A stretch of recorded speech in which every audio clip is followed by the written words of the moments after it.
Hello guys, next episode start करने से पहले आप लोग मेरे चैनल को सब्सक्राइब कर लीजिएगा। अब हम नेक्स्ट एपिसोड स्टार्ट करते हैं। एपिसोड 4 की शुरुआत में शिंगरू जो सबके साथ जा रही होती है, लेकिन उसके साथ साथ यूज चल रहा होता है। वो उससे पूछने लगता है कि तुम्हारा शिंगयान के साथ क्या चल रहा है, तुम उसके साथ क्यों आई हुई थी। तो वो उसे बताती है कि वो मेरे शो में एज अ गेस्ट है। तो ये उसे बोलने लगता है कि तुम उसे गेस्ट कैसे बुला सकती हो, क्या तुम अपना पास्ट भूल चुकी हो। वैसे दिखाया जाता है ये बैठ के टॉम एंड जेरी वगैरह देख रही होती है। इसके पास आकर कर्टेन ओपन करके लाइट्स वगैरह ऑन कर देता है और ये डर जाती है और अपने ऊपर ब्लैंकेट ले लेती है। तो वो इसे कहने लगता है कि कब तक ब्रेकअप के बाद इसी तरह बैठी रहोगी, तुम्हें कुछ खाना पीना चाहिए, इस तरह तो तुम्हें कुछ हो जाएगा, तुम मर जाओगी।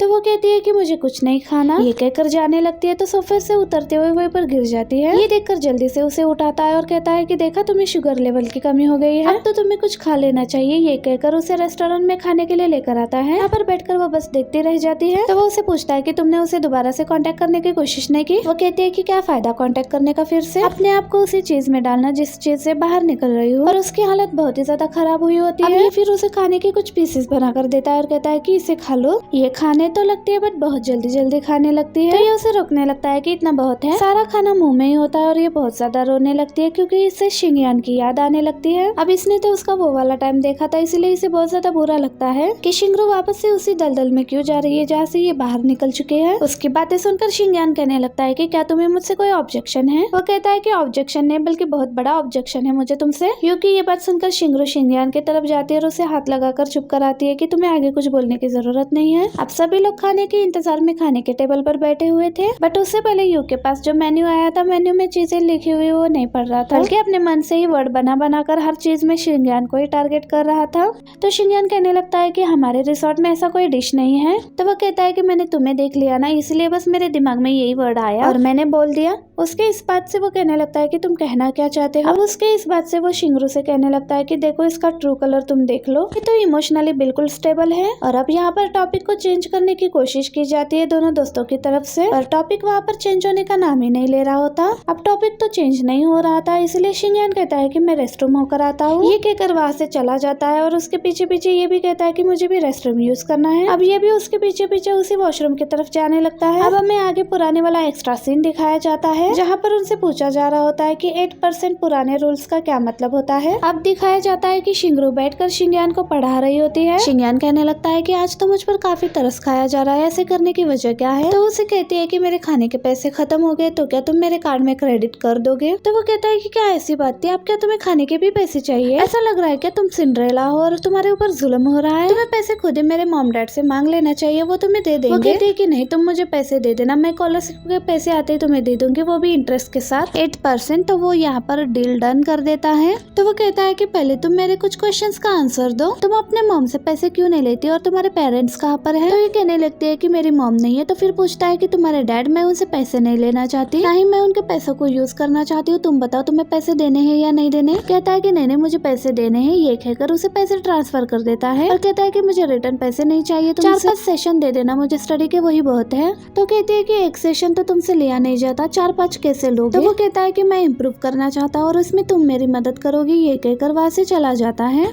और यहाँ पर वापस इंटरव्यू में ये आंसर देता है कि मैं किसी के पैसों को उसको मैनिपुलेट करने के लिए यूज नहीं करता, ना ही उसे पैसे वापस लेता हूँ, बल्कि कोई ना कोई वजह ढूंढ लेता हूँ पैसे वापस लेने का। अब हमें वापस से 2013 का सीन दिखाया जाता है जहाँ पर ये अपने दोस्त के साथ बातें करते हुए आ रहा होता है और उसका फ्रेंड कहता है कि तुम्हें पता है ना, शिंगरू टॉप कर रही है और मुझे लगता है कि इस बार भी वो टॉप करेगी, हमें उसी से हेल्प लेनी चाहिए। अब वो क्लास में तो आते हैं और ये शिंगरू के पास बात करने के लिए जाता है, पर शिंगरू तो पढ़ रही होती है और कहती है कि शट अप, मैं पढ़ रही हूँ। उसके शट अप बोलते ही ये वहाँ से चुप करके आ जाता है, वापस अपनी जगह पर बैठ जाता है और शिंगयान सोने के लिए अपना हेड डाउन कर लेता है। और शिंगरू अभी तक बैठकर पढ़ रही थी और वैसे ही क्लास में एक लड़का आ जाता है। वो आते ही शिंगरू के आगे वाले बेंच पर आकर बैठ जाता है और उससे बातें वगैरह करने लगता है कि तुम वही लड़की हो ना जिसका अभी अभी ट्रांसफर हुआ है, तुम्हारा इतनी जल्दी ट्रांसफर क्यों हुआ, क्या तुम पहले वाले स्कूल में बुली होती रही हो, अगर बुली हो रही थी तो मुझे बताओ। ये उसकी बात से कहती है कि चुप कर जाओ, इससे ज्यादा बोलो मत। तो उठकर कहने लगता है कि तुम में तो आकड़ भी बहुत है, जरा ये तो बताओ तुम में आकड़ किस बात की है। तो ये भी आगे से कहती है कि अगर तुम्हें अटेंशन चाहिए तो मैं भी तुम्हें अटेंशन दे सकती हूँ, टीचर को बुलवा कर।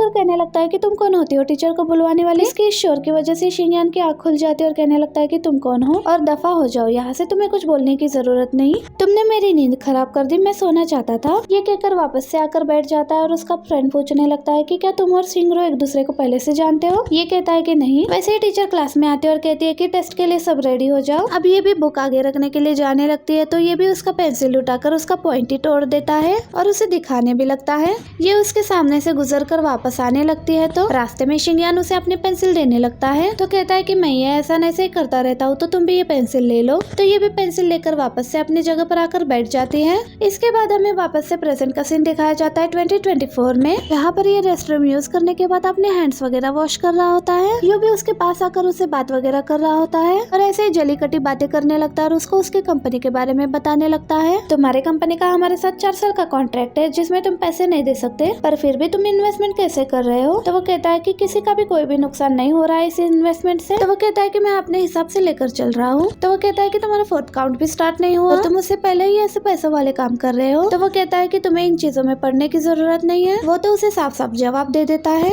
मगर वो कहता है कि मैं तुमसे अच्छा इन्वेस्टर उसे ला कर दूं तो वो तुम्हें साफ साफ मना कर देगी। शिंगयान कहता है कि अगर ऐसी बात है तो करके देख लो। इन सारी बातों के बाद दोनों वापस आते हैं तो शिंगरू उससे पूछने लगती है कि इतना देर क्यों लगा है। कहने लगता है कि थोड़ा टाइम लग गया और फिर शिंगरू से इन्वेस्टमेंट के बारे में बात करने लगता है क्योंकि उसको ऑलरेडी पता लग चुका था कि इन्वेस्टमेंट कोई और नहीं बल्कि शिंगयान कर रहा था और इस बात पर उसे काफी गुस्सा आ रहा था। तो कहता है कि मैंने एक इन्वेस्टर से बात की और वो काफी अच्छा ऑफर दे रहा है। यहाँ तक कि वो बजट को भी बढ़ा देगा और बजट के साथ साथ वो किसी भी बात में दखल अंदाजी नहीं करेगा। यहाँ तक कि गेस्ट भी तुम लोग अपनी मर्जी से बुलवा सकते हो। ये उसकी बातें सुनकर कहने लगती है कि क्या सच में। तो वो कहने लगता है कि क्या मैंने कभी तुमसे कोई झूठ बोला। सच में इन्वेस्टमेंट आई है। खाने के बाद सभी लोग बाहर आ जाते हैं और ये यू से कहती है कि प्लीज मेरे पास्ट को लेकर मत आया करो। पता नहीं लोग क्या क्या सोचेंगे। पास्ट की बातें मत किया करो। तो वो कहता है कि ठीक है जैसा तुम बोलोगी वैसा ही करूंगा। अब आगे से पास्ट की बातें नहीं करूंगा। अब शिंगयान जो वापस आ चुका था और वापस आने के बाद अपने प्लांट्स को संभालने और कटिंग करने में लग चुका था। यूशांग उसके पास आने लगता है और उसे इस तरह काम करते हुए देखकर कहने लगता है कि आप क्या परेशानी है। तुम्हें क्या इस चीज का डर है कि वो उसके इन्वेस्टमेंट को एक्सेप्ट कर लेगी। तो शिंगयान कहता है कि नहीं मैं क्यों डरूंगा। पर वो असल में उसी इन्वेस्टमेंट को लेकर डर रहा होता है कि अगर उसने उसके एक्सेप्ट कर ली तो मेरा क्या होगा। और नेक्स्ट डे वो अपने ऑफिस में उसी का ही वेट कर रहा था क्योंकि उसे आना था और ना ही वो उसका कॉल अटेंड कर रही थी और ना ही अभी तक आई थी। और सोचंग से कहने लगता है कि अब तो मुझे फेस टू फेस उसका आंसर चाहिए। और इतने में ही शिंगरू आ जाती है उसे फेस टू फेस आंसर देने के लिए और उसे देखकर ये तो बड़ा खुश हो जाता है। वो आते के साथ ही कहती है कि सॉरी मुझे ट्रैफिक में लेट हो गया, आपको मेरा इंतजार करना पड़ा। तो वो उससे पूछता है कि तुमने किसकी इन्वेस्टमेंट को एक्सेप्ट की। तो वो उसे कहती है कि जाहिर सी बात है मुझे डबल स्टार कपल में ज्यादा फायदा नजर आ रहा है। तुम्हारी इन्वेस्टमेंट को ही मैंने एक्सेप्ट कर ली और इसमें तुम्हारा भी फायदा होगा और मेरा भी फायदा होगा। ये सुनकर तो वो और भी ज्यादा खुश हो गया था।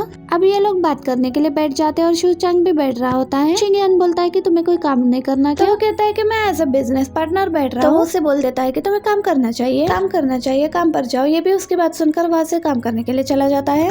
उसके वहाँ से जाने के बाद वो शिंगरू से कहता है कि मुझे एक बात समझ में नहीं आई, तुमने मेरी इन्वेस्टमेंट क्यों एक्सेप्ट कर ली। तो वो कहती है कि मैंने डायरेक्टली तुम्हारे इन्वेस्टमेंट को एक्सेप्ट नहीं किया बल्कि उनकी इन्वेस्टमेंट को भी देखा और मुझे ये लगता है कि उनका ट्रस्ट जीतने में मुझे टाइम लगेगा और मेरे पास उतना टाइम है नहीं। और अगर मैं तुम्हारी इन्वेस्टमेंट लेती हूँ तो तुम मुझ पर ज्यादा ट्रस्ट करते हो और मैं तुम पर ट्रस्ट करती हूँ और हम दोनों एक दूसरे का ट्रस्ट नहीं तोड़ेंगे और ये बात हम दोनों को पता है। तो वो कहता है कि मैं कोशिश करूंगा कि मैं कभी भी तुम्हारा ट्रस्ट ना तोड़ूं। तो वो भी कहती है कि मैं भी कोशिश करूंगी। अब यहाँ पर दोनों की भी डील डन हो जाती है और काम के बारे में उसे बताने लगती है और डील के डन होने के बाद दोनों ही एक दूसरे से हैंडशेक करते हैं। पर इनके पास जो बाकी के गेस्ट वगैरह की लिस्ट होती है उनको वो अच्छी नहीं लगती है। तो वो कहते हैं कि हम डिवोर्स कपल को बुला लेते हैं, कैसा रहेगा, हमें भी ज्यादा पूछने को मिलेगा और जानने को मिलेगा। उनके माइंड में तो एक ही कपल आ रहा होता है और कहता है कि जो मैं सोच रहा हूँ वही तुम सोच रही हो। अब ये जाता है अपने फ्रेंड को उसे मनाने के लिए और शिंगरू अपने फ्रेंड के पास पहुंच जाती है उसे मनाने के लिए। और दोनों ही मानने का नाम नहीं ले रहे होते हैं और दोनों से ये झूठ बोला जाता है कि उसने कहा है कि अगर तुम आती हो तो वो भी आएगा और वो तुम्हारे साथ इंटरव्यू देने के लिए भी मान गया है।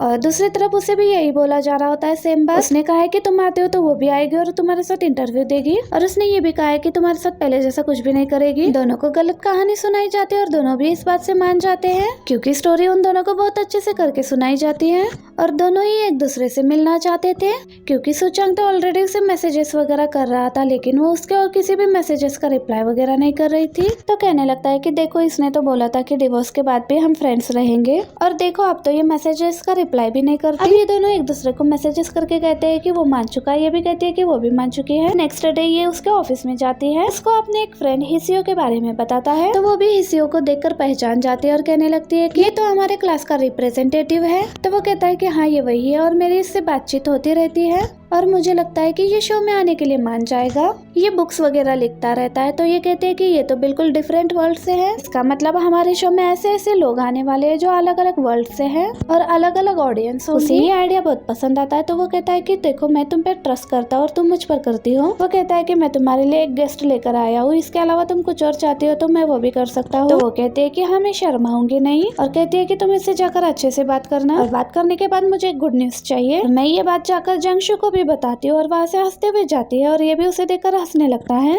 अब वो अपने ऑफिस आकर जंगशु को हिस्सियों के बारे में बताने लगती है तो वो कहने लगता है कि ऐसा लगेगा कि हमारा शो ही स्क्रिप्टेड है। तो कहते हैं कि मैंने भी ऐसा सोचा था, देखना ऐसा बिल्कुल भी नहीं होगा। कहता है कि इस बारे में बाद में बात करेंगे जब वो मान जाएगा। तो वो कहते हैं कि ऑलरेडी उसके पास एक पर्सन बात करने के लिए गया हुआ है और मुझे पता है कि वहाँ से अच्छा ही आंसर आएगा। उसके बाद वो हेसियो को लेकर डिस्कस करने लगते हैं। दूसरी तरफ यहाँ हेसियन को दिखाया जाता है जो बास्केटबॉल खेल रहा होता है, उसके साथ शिनयान भी खेल रहा होता है।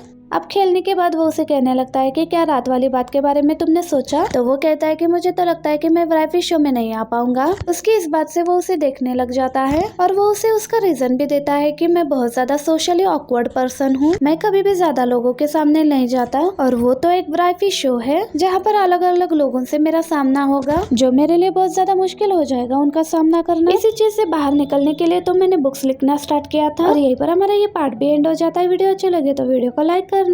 नेक्स्ट एपिसोड देखने के लिए चैनल को सब्सक्राइब करना ना भूलिएगा। Keep watching, thank you, bye bye.